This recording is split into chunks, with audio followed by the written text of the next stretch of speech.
윤석열 대통령이 오늘 국민의힘 지도부와 오찬 회동을 할 예정입니다. 아랍에미리트, 스위스 순방 성과 등을 공유하고 국정과제 이행을 위한 여당의 협력을 요청할 것으로 예상되는데요. 나경원 전 의원의 당대표 불출마 사안에 대해서도 언급이 나올지 관심입니다. 국민의힘 전당대회 상황과 또 검찰 소환을 앞두고 있는 민주당 이재명 대표 행보까지 여러 가지 짚어보도록 하겠습니다. 오늘 정영국 전 청와대 대변인, 복귀왕 전 민주당 선대위 대변인 나오셨습니다. 어서 오시죠. 안녕하세요. 네, 일단 오늘 국민의힘 지도부와 윤석열 대통령의 만남 2달여 만이라고 하는데요. 이번 회동의 의미 또 어떤 내용이 이루어질지 얘기를 좀 전반적으로 짚어볼까요? 아무래도 대통령의 해외 순방 성과에 대해서 당과 공유를 하고 그 후속 조치에 대한 논의가 있을 것입니다. 사실 이번 순방을 통해서 40조 원 규모라고 하는 어마어마한 투자를 유치한 부분인데 사실 오일머니가 우리나라에 들어온다는 것은 큰 의미가 있는 것입니다. 그 파급 효과라는 것이 상상을 초월할 정도가 될 수 있기 때문에 그런 부분에 대해서 당과 정부가 어떤 부분에서 필요한 부분들이 어떤 부분이 있는 것인지 그걸 점검을 하고 또 대통령 입장에서는 당에 협조를 요청하는 부분인데 이게 사실 글로벌 스탠다드를 대통령께서 말씀을 많이 하시더라고요. 사실 그와 같은 국제 자금이 들어올 수 있게끔 뒷받침을 해줘야 되는 제도 개선이라든가 제도를 좀 뒷받침해야 될 부분들을 갖다 어떤 부분들이 있는지를 점검해야 될 부분들이 많습니다.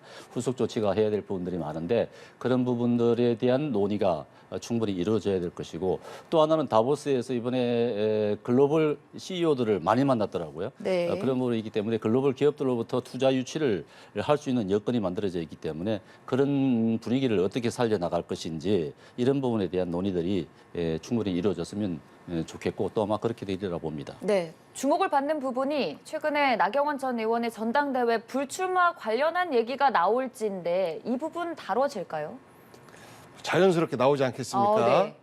그런데 대통령이 뭐 이래라 저래라 말씀을 하지 않으실 것 같고 자연스러운 교감 속에서 일단 목적은 달성했으니 마지막 최종까지 잘 당을 관리해달라라는 직접적 표현은 아니지만 간접적 표현으로 누구나 알아들을 수 있게 아마 그런 말씀을 하시지 않을까 싶고요. 여당 지도부와 대통령이 만나는 것 지극히 자연스러워요. 그런데 역대 보면 주요 국가, 예를 들어서 4대국 미일 중소 정상들과의 어떤 외교 관계를 맺고 와서 그다음에 정치권에 대한 보고, 국민에 대한 보고를 하는 어떤 빌미로 여야의 대화의 장을 열고자 노력을 했었어요. 그리고 특히 이제 외교적 성과가 있을 때 그때는 또 성과를 자랑도 하면서 동시에 이 성과에 대한 후속 조치를 마련해 달라라는 부탁의 차원으로 여야가 이제 함께 만나고 문재인 대통령 당시에는 그런 자리에 매번 초대를 했는데 이제 사실 야당이 거부를 하는 뭐 이런 모양새가 반복이 됐었거든요. 그런데 지금은 야당에서 얼굴 좀 보자 그래도 대통령께서 안 만나주고 있는 이런 형국이라 여당과 대통령 그 두 단위에서만 전국을 끌어나갈 수는 없는 거 아니겠습니까? 그래서 저는 아무리 야당이 좀 마음에 안 들고 싫어도 대화를 하셨으면 특히나 좋지 않습니까? 외자 투자 유치도 해왔고 그리고 이것에 대해서 우리 경제도 어려우니까 여야 싸우지 말고 손잡고 같이 합시다. 그러면 지금 정초고 그러니까 얼마나 분위기가 좋겠어요. 그런데 여전히 야당과는 대화 안 하겠다라는 뜻이라서 좀 아쉬운 측면이 있습니다. 네. 야당과의 만남은 뭐 몇 월쯤, 언제쯤 이루어질 수 있을까요? 글쎄요. 지금 뭐 이 자리에서 오늘 자리에서 나경원 대표 사퇴에 대해서 뭐 얘기는 저는 볼 때는 없을 것 같습니다. 없을 것 네. 같고 사실 이제 그 후속 조치 부분에 있어서 여당만의 역할 가지고는 안 되거든요. 사실 야당의 협조도 필요하고 한 부분들이 국회에서 논의가 돼야 될 부분들도 많이 있을 것이고 하기 때문에 야당의 협조가 사실 필요한 부분들이 많을 것입니다. 많은데 또 대통령 입장에서도 야당의 협조를 구하고 싶을 수도 있을 거예요. 야당 대표 만나고 싶을 수도 있을 겁니다. 그런데 야당 대표의 입장이 그게 참 사법 리스크라고 하는 부분들이 이 해소가 되지 않은 상태에서 야당 대표를 만나는 것이 이제 대통령 입장에서는 쉽지 않은 부분인 것이죠. 뭐 검찰 수사가 진행되고 있고 또 앞으로의 또 진행이 예정이 충분히 예상을 할 수 있는 부분이 있고 하기 때문에 참 안타까운 것이 그렇게 야당 대표와 제1야당 대표와 국정을 제대로 논의하지 못하는 상황. 이게 안타까운 겁니다, 사실. 그런 부분이 민주당에서 좀 해소를 해야 하는 것이 바람직하지 않느냐 싶습니다. 민주당에서 그런 여건을 만들어줘야지 여야가 충분히 대화를 할 수 있는 그런 분위기가 되는 것이고 또 그 필요성에 충족을 하는 것인데 야당 대표의 그런 지금 현재 위치가 굉장히 안타까운 것이죠. 네. 그 말씀을 직접적인 표현으로 하면 이재명 대표 좀 물러나면 대화가 되지 않겠느냐, 여야가 뭐 이런 말씀으로 들리는데 뭐 그런 뜻에서 말씀하신 겁니까 혹시? 글쎄요, 지금 야당 대표께서 지금 뭐 검찰 지금 내일 모레 또 수사에 임해야 되는 부분이고 또 갖고 있는 혐의들이 너무 많지 않습니까? 이제 또 기사가 된다 그러면 또 계속 재판을 나가야 되는 상황이고 한데 모르겠습니다. 뭐 당에서 민주당에서 현 대표를 그대로 두고 이걸 정면 돌파를 하려고 하는지는 모르겠습니다만은 이런 부분에 있어서 국정 현안을 논의하는 그 조건 면에서는 굉장히 좀 부적절한 부분들이 있다. 그런 부분이 참 안타까운 것이죠, 사실. 예, 그 제가 여쭤보는 것이 자꾸 야당 대표 물러나라고 그러세요. 그런데 대통령 물러나라고는 안 하지 않습니까? 그러니까 지금 제가 말씀드릴게요. 이제 여쭤보기까지 했었으니까 국정 지지율, 부정적 지지율이 55%, 60% 정도 됩니다. 엊그제 뭐 언론사에서 조사한 거 보니까 이재명 대표에 대한 부정 평가가 한 51%이 정도 나왔더라고요. 우리가 지난 대선 때 비호감 후보들끼리 경쟁한다라고 비판을 하고 걱정들을 했었어요. 지금도 그런 연장선상에 있는 것처럼 보입니다. 그런데 한 분은 대통령이 되셨고 한 분은 또 야당의 대표가 됐어요. 그것도 제1당입니다. 국회. 그러면 서로가 부정적 측면에 대한 인정을 하고 그리고 윤석열 대통령이 검사가 아니지 않습니까? 검사와 피의자가 직접적으로 만난다라고 하면 문제가 생길 수 있겠습니다만 예를 들어서 피의자 혐의를 받고 있는 이재명 대표에 대해서는 검사가 상대하는 거예요. 그리고 현재 야당 대표로서의 이재명 이 존재 자체를 인정하면 됩니다. 대통령을 인정하는 것처럼. 그래서 검사가 해야 될 일은 검사한테 맡기고 정치가 해야 될 일은 정치인들이 대통령이 대표 정치인 아니겠습니까? 정치인들이 맡으면 되는 거예요. 그래서 여야가 대화할 부분은 대화대로 하고 검찰 수사는 그대로 진행시키면 아무 문제가 안 되는데 마치 이런 모든 대화의 단절이 이재명 대표가 현재 받고 있는 뭐 검찰 리스크라고 이제 이재명 대표는 이야기하고 있는데 그것 때문에 안 된다라고 하면 앞으로 다음 총선 때까지 한 번도 만나지 못합니다.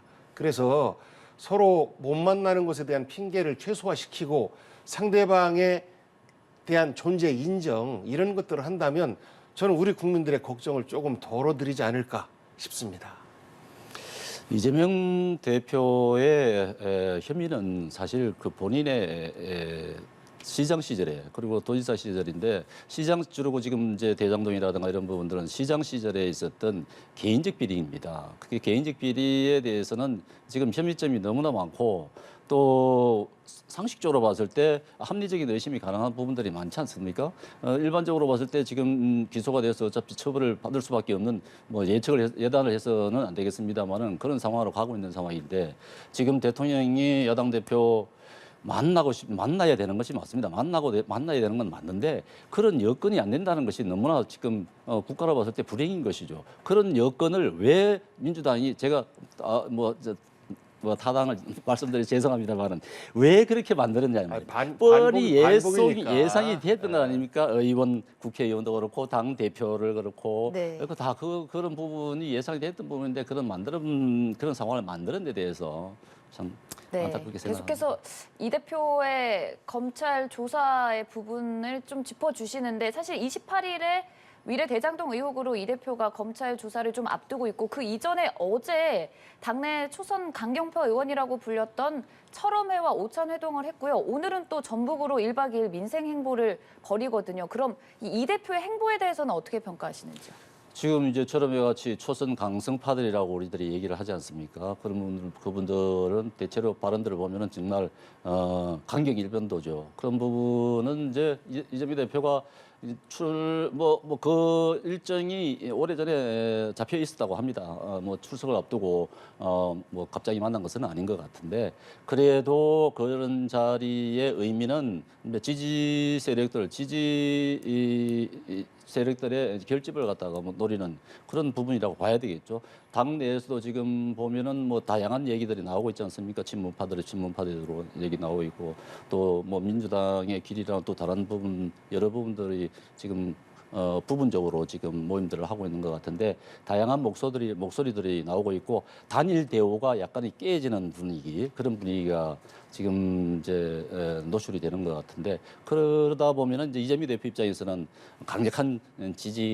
본인은 강력한 지지가 필요한 부분들이 있겠죠. 그런 의미에서 해석이 가능하지 않나 싶습니다. 물론 뭐 출석을 앞두고 만난 것은 아닙니다만은 지금 분위기로 봤을 때는 그렇게 해석을 할 수밖에 없는 것입니다. 그러면 만났을 때 뭐 검찰 관련된 얘기는 안 나눴을까요? 어떤 얘기들 오고 갔을까요? 우선 오해를 풀어드리면요. 28일 출석을 앞두고 철험회를 만나는 것이 아니고 이미 출석 전에 예정된 일정이었다라는 네. 말씀 좀 확인해 드리고요. 철험회가 일종의 별칭인 거죠.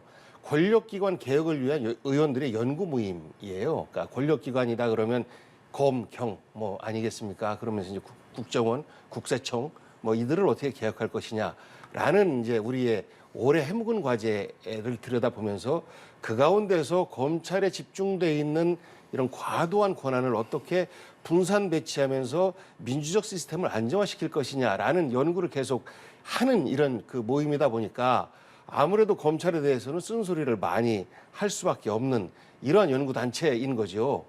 그 자리에서 지금 현재 검찰이 하는 이런 행위들 모두가 다 정치 행위들이고 현재 국민의힘은 내용에 휩싸여서 제대로 일을 못하고 있는데 정치적인 공격은 한동훈 법무부 장관을 중심으로 해서 검찰이 하고 있는 이런 이야기들에 대한 인식을 같이 하고 이에 따라서 이재명 대표가 좀 더 결기 있게 검찰의 이런 그 일종의 정치 보복 이것을 잘 돌파해내야 된다라는 어떤 의견들이 나오지 않았겠느냐라는 추측들을 하고 있는데 맞는 것 같습니다. 저도 이제 참석자들하고 이렇게 대화를 해보니까 대강 그런 정도 차원에서의 이야기를 했고 지금도 굳이 우리가 이재명 대표가 출석할 이유가 뭐가 있느냐라고 주장을 하는 의원들도 뭐 철험회뿐만 아니라 다른 의원들 또 최고위원 가운데서도 뭐 있습니다. 저도 그 가운데 한 사람이기도 해요.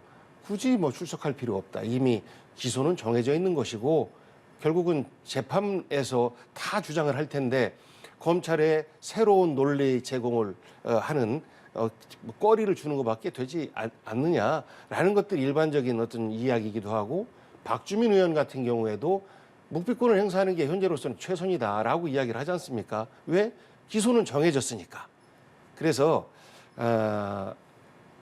지금의 이러한 어떤 그 야당 대표에 대한 지금까지 없었던 김영삼, 김대중 전 대통령에 대한 군사 독재 시절의 어떤 정치 탄압 이후에 처음 보이는 이런 모습들에 대해서 우려를 같이 하면서 대한민국의 민주주의 시스템을 어떻게 지키느냐가 현재 제1당인 민주당에 주어진 숙제이고 동시에 민주당의 의원들과 그리고 이재명 대표에게 주어진 숙제이기도 해요. 그러면서 동시에 이재명 대표는 본인에게 씌워진 이런 어떤 그 사법 리스크 이 부분을 어떻게 해소시키느냐 또한 개인에게 어떤 부여된 책임이기도 한데 이런 것이 우리 정치를 대화를 단절시키는 요인으로만 본다라고 하면 저는 우리 정치의 미래는 없다고 생각합니다. 결국은 지금요 다 총선을 위한 작전을 하고 있는 거거든요.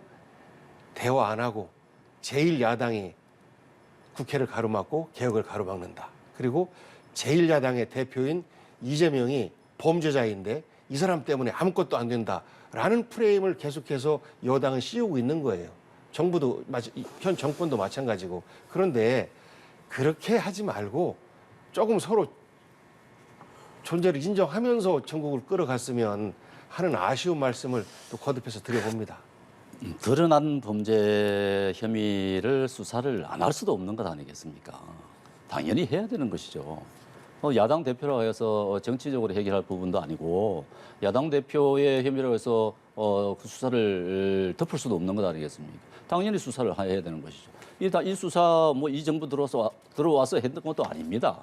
문재인 정부 때부터 시작했던 부분이잖아요. 그런 부분에 있어서는 당연히 수사를 해야 될 부분이고 좀 전에 말씀하셨듯이 이재명 대표 개인의 힘, 개인의 비리 혐의이기 때문에 개인이 해소를 해야 되는 부분입니다. 그런데 당이 민주당 전체가 다 나서서 다 이런 이재명 대표의 방탄을 한다는 것은 그거는 이제 국민들로 봤을 때는 국민 눈높이에도 맞지 않는 부분이니까 일단 여야 협치, 여야와의 야당과 야당 대표와의 대화 필요합니다. 필요한데 이제 말 반복됩니다만은 본인의 그런 혐의가 일단 해소가 돼야 되는 것이 우선이라고 보여집니다. 네. 안 하겠다는 말씀이에요.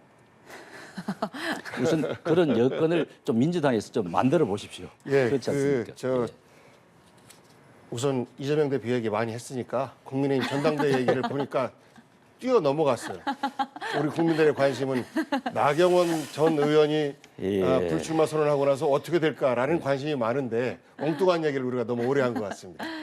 네, 국민의힘 전당대회 짚어보도록 하죠. 나경원 전 의원의 불출마 선언 이후의 행보에 대한 여러 가지 해석이 나옵니다. 일단 불출마 선언을 했다는 것 자체를 두고도 출마 선언을 하지 않을까 했던 시각들도 존재했었기 때문에 그 결단을 내린 배경에 대해서도 궁금증이 많이 나오고 앞으로 그러면 불출마 결정을 한 나경원 전 의원의 정치 인생은 어떻게 될지에 대한 해석도 나옵니다. 좀 회의적인 시각도 있고요. 아니면 제기할 수 있다라는 시각도 있고요. 둘 중 어느 쪽에 좀 힘을 실으세요? 뭐 우선 그 전에 저는 나경원 대표 전 대표가 불출마 선언을 하면서 몇 가지 의미 있는 이야기를 했었습니다. 네. 하나는 이 정치가 참 낯설다라는 이야기예요. 저는 그것을 어떻게 해석했냐면 제왕적 대통령, 그러니까 당에 대해서 총재라는 이름 직책을 갖고 있었던 그 대통령이 총재 직책을 내려놓으면서 당과 또 이 정부가 분리가 됐었잖아요. 그 이후로 사실상 총재의 복귀다라고 느껴질 만큼 낯선 모습입니다. 그렇기 때문에 정당 민주주의 자체에 대해서 걱정하는 이런 내용이 좀 들어가 있는 것 같기도 하고, 그 다음에 일사불란함보다는 무질서 속에서의 변화, 뭐 이런 표현을 좀 했었었는데, 그것이 당의 어떤 그 자발성, 창발성 이런 부분을 억누르지 말아라 정권이, 이런 이야기처럼 들렸습니다. 그리고 솔로몬 재판에 있어서의 그 진짜 엄마의 어떤 마음으로 용감하게 접습니다라고 했습니다만, 당에 대한 애정은 철철철 남아 있는 것 같은데 많이 아쉬워 보이고 미련이 남아 보이는 그런 불출마 선언이었었거든요. 저는 이 대목을 보면서 왜 우리 정치가 이렇게밖에 가지 못하는가. 나경원 그러면 국민의힘에서는 굉장히 소중한 자산인데 지금은 윤석열 대통령 마음 밖에 있다라는 것 때문에 이지매를 받고 있어요. 그 내부에서. 초선 의원들이 모두가 연판장을 돌려서 출마하지 말아라라고 비판을 해요. 지금까지 우리 정치에서 못 봤던 모습들이기도 합니다. 그래서 저는 상대방임에도 불구하고 국민의힘의 정당 민주주의가 무너져가는 모습에 대해서 굉장히 좀 안타까운 마음이고요. 저는 그런 차원에서 볼 때 나경원 그 의원이, 정치인 나경원이 험난한 자기 돌파를 안 해봤어요. 가시밭길을 돌파하는 이런 돌파력을 못 보여줬어요. 굉장히 안정적인 길로만 갔었었죠. 이번이 나경원의 리더십을 보여줄 수 있는 기회였는데 결국은 무릎을 꿇은 거죠. 용감하게 내려놓겠습니다라고 본인은 말씀하셨습니다만 사실상 백기를 든 것이다라고 국민들은 생각하게 될 거예요. 그래서 나경원에게 험난한 정치 역정이 다가왔을 때 나경원은 돌파하지 못한다라는 인식을 이번에 주어주게 됐을 것이다라고 생각해요. 그래서 다음번 공천을 통해서 국회의원 선수는 한 번 더 늘릴 수 있을지 모르겠습니다만 이제는 미래를 개척하는 새로운 길을 여는 정치인 나경원으로서의 어떤 모습, 이 부분은 없어지지 않았는가. 그런 면에서 볼 때 저는 더 득보다는 실이 훨씬 더 크게 보인다라고 생각합니다. 그러면 나 전 의원이 출마를 좀 했었어야 됐다는 입장이신 건가요? 그러는 것이 나경원이라고 하는 정치인 개인을 위해서도 훨씬 더 좋았는데, 문제는 윤석열 대통령 임기가 4년이 더 남았잖아요. 그것을 이겨낼 자신이 없었던 거죠. 네. 결국 그렇기 때문에 용감하게 불출마하는 것이 아니고 무릎을 꿇은 것이다라고 보는 것이 맞는 것 같습니다. 그럼 그 다음에 나 전 의원이 선택할 수 있는 건 총선 때 공천 받는 것 정도라고 좀 언급을 해주시는 것 같은데 그 정도라고 생각을 하세요? 뭐 무릎을 꿇었다고 그렇게 말씀을 하기는 좀 그럴 것 같고요. 사실 뭐 이 부분은 나경원 전 의원이 대통령이 뭐 나경원 의원 보고 나가라 마라 한 적 한 번도 없습니다. 대통령의 뜻을 본인이 자의적으로 해석해서 그러는 것이지 뭐 대통령이 아니면 뭐 대통령실에서 뭐 나가라 마라 이렇게 뭐 간섭을 한 적이 아무도 한 번도 없었다는 거고, 나경원 본인이 이제 그렇게 받아들였다는 것이고, 애초부터 나경원 전 의원이 이 단추를 잘못 끼웠습니다. 처음부터 빌미를 적용한 부분들이 있고 본인이 자초한 부분이 있는 거죠. 처음부터 자기가 당대표 나가려고 생각했다 그러면은 사실 저출산위원회 부위원장이라든가 뭐 기후변화 대사 부분 받지 말았어야 되는 것이죠. 그리고 만약에 받았는데 나는 당대표 출마해야 되겠다 했을 경우에는 바로 정리를 했어야 되는 부분이 있고, 그런데 계속 이제 시간을 끌면서 저울질을 했던 부분, 그러면서 국민들로부터 아니면 또 우리 당원들로부터 사실 좀 지루한 감이 있었습니다. 그리고 그런 부분이 이런 그런 상황을 만드는 것도 본인이기 때문에 본인이 그런 것을 자초한 상황이었기 때문에 이번 뭐 어제 사태도 누구를 탓할 수는 없을 것 같습니다. 그거는 본인 스스로가 자기가 앞서 말씀하신 대로 자신의 정치적 미래를 생각해서 결기를 가지고 출마를 시작했다 그러면 일찍이 시작했어야 되는 것이고, 했는데도 불구하고 미적거리다가 뒤늦게 이제 뭐 사퇴의 변을 밝혔는데, 그런 부분은 뭐 우리 당이 지금 뭐 본인은 이제 다 분열의 프레임으로 가는 것을 막기 위해서 희생하는 듯한 그런 모습을 보이긴 했는데, 다행히 이 당이 사실은 분열 뭐 반윤이니 뭐 친윤이니 하면서 분열되는 모습은 바람직하지 않습니다. 저도 그렇게 바람직하는데, 만약 나경원 의원이 등판을 했다 그러면은 그런 부분으로 갈 가능성이 컸었겠죠. 그런 부분들이 좀 해소가 된 부분이 있는데, 왜냐하면 이번 전당대회는 이준석 대표 이후에 사퇴 이후에 비대위 체제가 끝나는 그런 전당대회이기 때문에 다시 그 과정에서 분열의 모습을 보인다 그러면은 국민들이 결코 좋게 보지는 않을 겁니다. 그런 부분들이 해소가 된 의미가 있는데, 나경원 대표도 뭐 앞서 말씀하신 대로 약간의 섭섭한 부분들이 있었던 것 같습니다. 본인이 어떻게 받아들였느냐에 따라 다른 것인데, 뭐 사실적으로 초선 의원들이 압력을 행사한 부분도 있고 하는 부분, 바람직하지 않은 부분도 있긴 했는데, 그래도 자신의 선택이었고 자신이 결정을 해야 될 부분이었는데 누구를 탓하고 할 수 있는 그런 성격은 아니라고 보여요. 최근에 나 전 의원이 걸어온 좀 행보에 대해서 비판의 목소리를 내주셨는데, 그 이후에 그러면 좀 잠행을 이어가야 될지 아니면은 좀 재기를 노려봐야 될지 앞으로는 어떻게 해야 된다고 본인이 보시나요? 어제 그 사퇴 기자회견을 하면서 자신이 쓸 자리는 없을 것 같다고 얘기를 했는데, 아마도 지금 이제 김기현, 안철수 두 양자 구도로 갈 텐데, 양자 입장에서는 나경원 안고 싶어 하겠죠. 네. 그렇지만 본인은 선뜻 나서지는 못할 것 같습니다. 지금 이런 파동을 겪었는데 또다시 이 전당대회에 뛰어들어서 어떤 역할을 한다 하기는 좀 적절하지 않은 것 아니냐. 그런 네. 면에서 보면은 본인은 아마 좀 당분간 조용히 있지 않을까 그런 생각이 듭니다. 그 나경원 의원이 출마하지 못하게끔 한 역할을 정권이 했다. 근데 이제 국민의힘에서는 그런 적 없다 그러잖아요. 대통령이 언제 나가지 말라라는 표현을 했느냐라고 하시는데요. 국민들은 다 알아요. 대통령이 나가지 말라고 하신 거죠, 사실상. 그리고 사표를 낸 사람한테 해임이라고 하는 결정적인 어떤 그 상처를 주고 명분을 빼앗고 거기에다가 대통령 본뜻이 아닐 거야.